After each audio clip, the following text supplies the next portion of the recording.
resource, which is a salvage yard near my house. This is a place where old doors, old windows, old bricks and tiles, all sorts of stuff that has come out of houses that have been deconstructed finds new homes. And I'm with Sam Galt, who's the assistant manager of the sales yard, and he's going to tell us a little bit about some of the stuff we can find, how to find it, and also if you have things that you just don't need anymore but are still really good, how you can bring them here and donate them. You know, I've been here for about 2.5 years, and through that time I've gained a lot of knowledge about what's good building materials, and I can generally help people, you know, tell them that this is going to work for their project or not. We're always trying to make sure that people make sustainable choices in the way they buy things.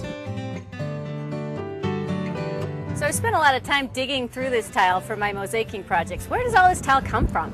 You'd be surprised, a lot of it is just overstock, so that's where all this stuff ends up. We actually don't take any tile that's been used. Can you tell me a little about the pricing? Because I've been able to do entire huge projects for $10.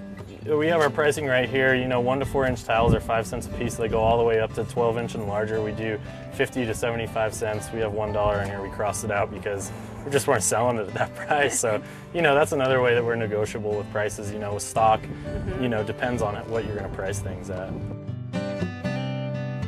What do I need to look for when I'm looking for wood in a salvage yard?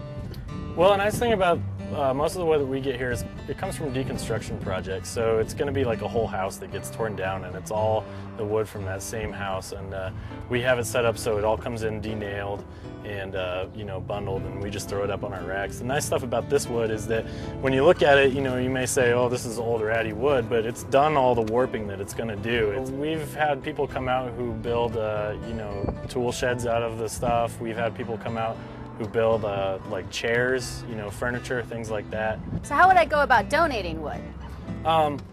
We try to stay away from anything that has nails in it, and we take anything that is 6 feet or longer.